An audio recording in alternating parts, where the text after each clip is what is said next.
Hello and Assalamu alaikum. Welcome back to my channel, and I am Mehreen.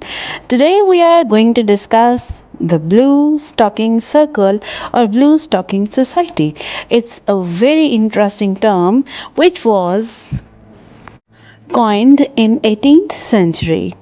The Blue Stockings were a group of intelligent, well-educated and gifted women who from early in the 1750s held receptions in the French saloon tradition at their homes in London and continued to do so through most of the second half of the 18th century. The first hostess was almost certainly Mrs. Vesey.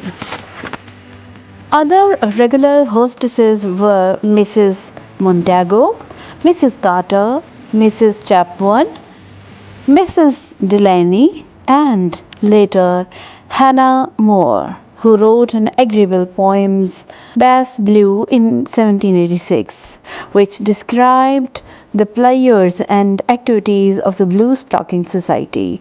Those who attended the meetings were fashionable and literary ladies and included a number of famous men such as Joshua Reynolds, David Garrick, Horace Walpole, James Boswell, Samuel Richardson, and Dr. Johnson.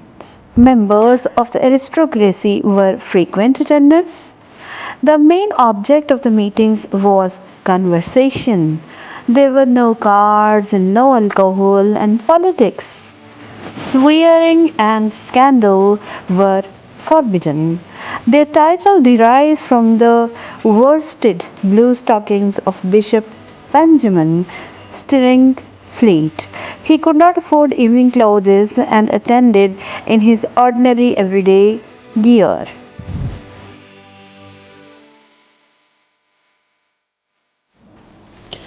The term blue stocking originated in the 1750s in England, specifically among the intellectual and literary circles of London.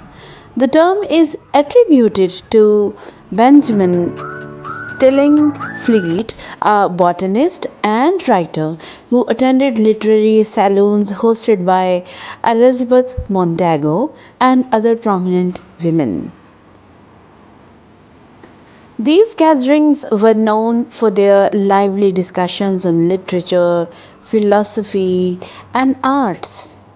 According to legend, Stillingfleet wore blue worsted stockings instead of the more formal black silk stocking typically worn by men at the time. This led to the term blue stocking being applied to the women who attended these salons, implying that they were so focused on intellectual pursuits that they, like Stillingfleet, neglected their attire.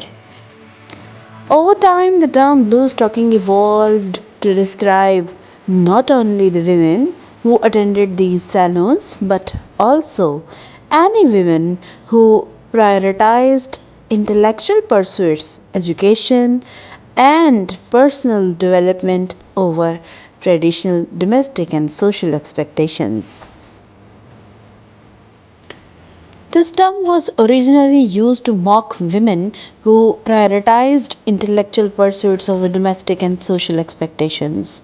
Some notable characteristics associated with blue stocking women include love of reading and learning, interest in literature, philosophy, and arts, engagement in intellectual discussions and debates, rejection of traditional domestic roles, and finally, emphasis on education and personal development. No doubt, these intellectual women played a very important role in the development of society, and these were the women who broke the traditional norms of society. I hope you would have enjoyed the term. Thanks for being with me for such a long time.